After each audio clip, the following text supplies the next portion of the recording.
की ही नहीं बल्कि बाकी तीनों कपल्स की भी थी। नाराजगी जताते हुए बोला, लेकिन अरमान भाई ऐसा कैसे कर सकते हैं? चलो हमने मान लिया कि वह अपनी बीवी को भूल गए, लेकिन इस चक्कर में क्या हमें भी अपनी बीवी से दूर रहना होगा? भला ऐसे कैसे हो सकता है? अब जैसे ही आहान ने बेचैन आवाज में यह कहा, वैसे ही ध्रुव ने उसकी पीठ थपथपाकर सुझाव दिया, अब मेरी बात ध्यान से सुन, हमें अरमान भाई के सोने उठने जागने हर चीज की टाइमिंग पता है। हाँ, यह बात अलग है कि आस्था भाभी के उनकी जिंदगी में आने के बाद उनकी काफी टाइमिंग चेंज हो गई है और काफी कुछ बदल गया है, लेकिन हमें उनके 2 साल पहले का टाइम शेड्यूल अच्छी तरह से पता है। इसलिए हम लोग अपने अपने कमरे में ही रहेंगे, लेकिन सब कुछ हमें टाइम से परफेक्टली करना होगा। अरमान भाई के सोकर उठने से पहले पहले हमें अलग अलग कमरों में जाना होगा। तुम समझ रहे हो ना मेरी बात? अब जैसे ही ध्रुव ने सबको अपने शब्दों में कुछ आइडिया समझाया और यह बताया कि किस तरह से अरमान के सामने उन्हें रिएक्ट करना है और कैसे अपनी शादीशुदा लाइफ बैलेंस करनी है, तो ये सुनकर सबने राहत की सांस ली थी। कहीं ना कहीं ये सुनकर आहान का दिल खुशी से झूम उठा। उसने अपनी आंखों के आंसुओं को साफ किया और ध्रुव को गले लगाकर चीखा, यार मुझे ना पहले तुझ पर थोड़ा बहुत शक होता था कि तू मेरा सच्चा दोस्त है भी या नहीं, लेकिन आज इतनी बड़ी मुसीबत से निकालकर तूने यह साबित कर दिया कि तू मेरा पक्का वाला दोस्त है। थैंक यू यार, थैंक यू। वही आकाश और सुमित ने भी खुश होकर बारी बारी से ध्रुव की पीठ थपथपाई थी, लेकिन उन्होंने अपने मुंह से कोई शब्द नहीं कहा था, क्योंकि उनकी पर्सनैलिटी उन्हें इस बात की इजाजत नहीं देती थी कि वे अपने मुंह से ध्रुव की तारीफ कर दें। अब ध्रुव की बातें सुनकर रौनक ने इंटरेस्टेड होकर सवाल किया, अगर आप लोगों को पता ही है कि इस वक्त अरमान भाई क्या कर रहे होंगे, तो हमें भी बताओ ना कुछ।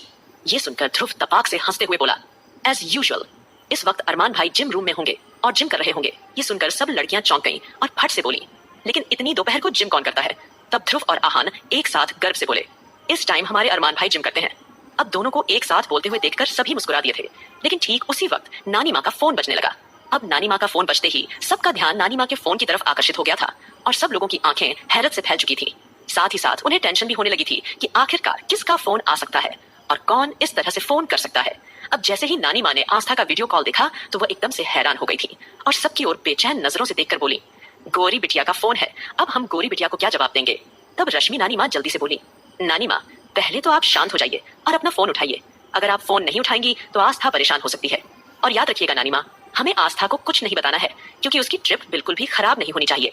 अब नानी माँ ने गहरी सांस ली और हल्की मुस्कान दबाए फटाफट से वीडियो कॉल ऑन कर दिया। दूसरी तरफ आस्था अंश को गोद में लिए हुए बैठी थी और नानी माँ को देखकर एक्साइटेड होते हुए बोली, नानी माँ कैसी है आप?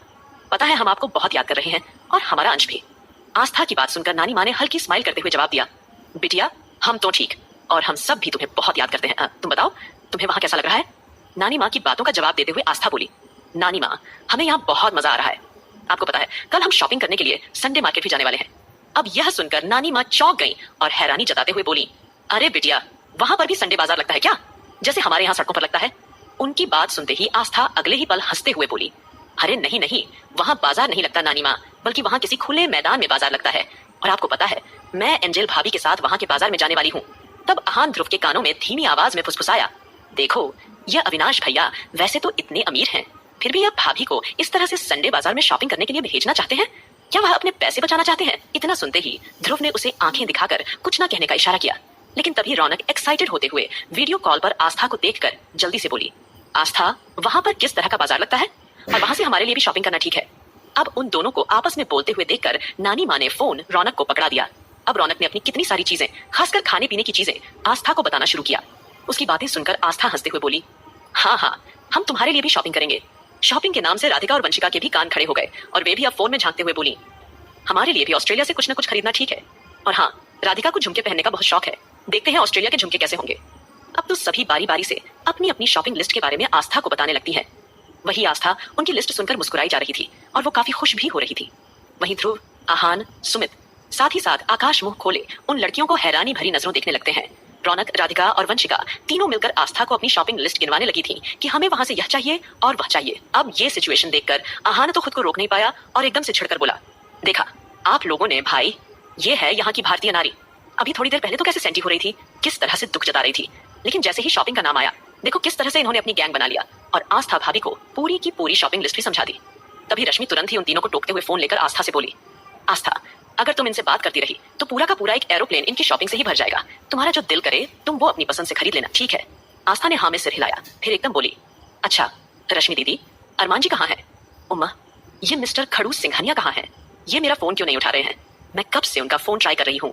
आकाश भैया और सुमित भैया ही हर बार उनके फोन पर रिप्लाई कर रहे हैं। यह सुनकर रश्मि ने तिरछी नजरों से आकाश की ओर चुपके से देखा। रश्मि उसे समझाते हुए जल्दी से बोल पड़ी, अरे हाँ, वह मैं तुम्हें बताना भूल गई हूँ। अरमान तो इस वक्त शायद सो रहा होगा। जब से तुम गई हो उसका किसी भी काम में बिल्कुल भी दिल नहीं लगता। उसने अपनी हालत काफी अजीब सी कर ली है। तुम तो जानती हो वो तुमसे कितना प्यार करता है, लेकिन अविनाश जी को और तुम्हारे दादाजी को वो दुख में नहीं देखना चाहता था, इसलिए उसने तुम्हें वहां भेजा है। फिलहाल तो तुम्हारे पास 8 से 10 दिन है, तो तुम अरमान से बात ना ही करो तो ही अच्छा है, वरना उसे तुम्हारी और ज्यादा याद सताने लगेगी। जैसे ही रश्मि ने थोड़ा सा चालाकी का इस्तेमाल करते हुए इस तरह उसे फुसलाया, तो ये सुनकर आस्था थोड़ा सा कंफ्यूज हो गई, क्योंकि अरमान से बात किए बिना वह कैसे रह सकती थी। पहली बार वह अरमान से इतनी दूर हुई थी, तो उसे उसकी कमी का पूरी तरह से एहसास हो रहा था। तभी नानी माँ रश्मि की बात का इशारा समझते हुए फोन लेकर आस्था को फुसलाने लगी। हाँ गौरी बिटिया, रश्मि बिटिया बिल्कुल ठीक कह रही है। तुम जानती हो दामाद जी तुम्हें कितना ज्यादा याद करते हैं। वो बस इसीलिए तुम्हें कुछ नहीं बता रहे, ताकि तुम कुछ समय अपने दादाजी के साथ अच्छे से बिता लो बिटिया। और फिर तो तुम्हें यहीं आना है, फिर तुम सब कुछ संभाल लेना।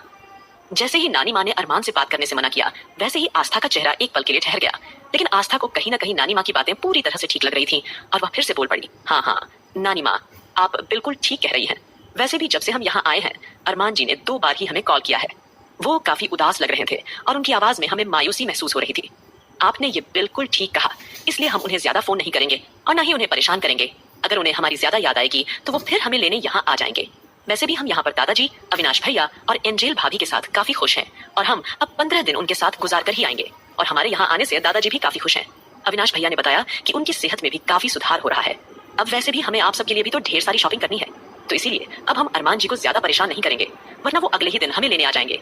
लेकिन नानी माँ, आप तो जानती हैं कि उन्हें देखे बगैर मेरा दिल नहीं मानता है, तो क्या आप अपने फोन से वीडियो कॉल करके सुबह ब्रेकफास्ट टेबल पर उन्हें हमें दिखा देंगे? जैसे ही आस्था ने अपने दिल की बात जाहिर की, वैसे ही नानी माँ एकदम से मुस्कुराई और उससे बोली, अरे हाँ हाँ बिटिया, क्यों नहीं, हम तुम्हें चोरी चुपके जैसे भी दामाद जी हमारे सामने आया करेंगे, चुपके से तुम्हें वीडियो कॉल करके दिखा दिया करेंगे, ठीक है? और तब तक तुम दामाद जी से बात मत करना, ठीक है? अरमान का नाम सुनकर आस्था के दिल में गुदगुदी सी महसूस होने लगी। एक पल के लिए उसने अरमान के बारे में सोचा। उसकी मजबूत बाहों को महसूस करते हुए उसे एक पल के लिए ऐसा लगा मानो जैसे वह इस वक्त अरमान के चौड़े सीने से लगी हुई हो, उसकी फ्रेग्रेंस को अपने अंदर समेट रही हो। फिलहाल नानी माँ की आवाज से आस्था जल्द ही अपनी हसीन ख्वाब से बाहर आई। नानी माँ ने उसे झिझकते हुए कहा, बिटिया हमें अभी थोड़ा काम है, हम तुमसे बाद में बात करेंगे, ठीक है? और तुम फिक्र मत करो, हम तुम्हें दामाद जी की वीडियो बनाकर जल्द ही भेज देंगे। यह बोलकर नानी माँ ने जल्दीबाजी में फोन काट दिया था। फोन काटने के बाद नानी माँ कुछ पल के लिए मायूस सी हो गई और परेशान होकर बोली, हमें गौरी बिटिया से झूठ बोलते हुए बिल्कुल भी अच्छा नहीं लग रहा है। हमने पहली बार अपनी बिटिया को इस तरह से झूठ बोला है। तभी रश्मि ने नानी माँ के कंधे पर हाथ रखकर उन्हें आश्वासन दिया, अगर किसी की खुशी के लिए थोड़ा सा झूठ बोला जाए नानी माँ, तो वह झूठ सच से भी कहीं ज्यादा अच्छा होता है। इतना बोलकर रश्मि ने नानी माँ को गले से लगा लिया था। उसी पल रौनक, राधिका और वंशिका भी आकर नानी माँ और रश्मि के गले से लग गई थी। ये दृश्य देखकर सभी लड़के एक दूसरे की ओर देखकर हल्का सा मुस्कुराने दिए। लेकिन ठीक उसी वक्त उन्हें एकदम से कुछ याद आया और देर न करते हुए सब दौड़कर सीधा अरमान के स्टडी रूम में जमा हो गए थे, क्योंकि दोपहर में जिम करने के बाद अरमान सीधे स्टडी रूम में उनसे मिला करता था और सब लोग वहां हुआ करते थे। टाइगर और मारिया पहले से ही स्टडी रूम में मौजूद थे। वहीं दूसरी ओर अब अरमान जिम करने के तुरंत बाद जैसे ही फ्रेश होने के लिए अपने कमरे में आया, तो वह एकदम से हक्का बक्का रह गया था, क्योंकि उसके कमरे की थीम पूरी तरह से चेंज हो चुकी थी।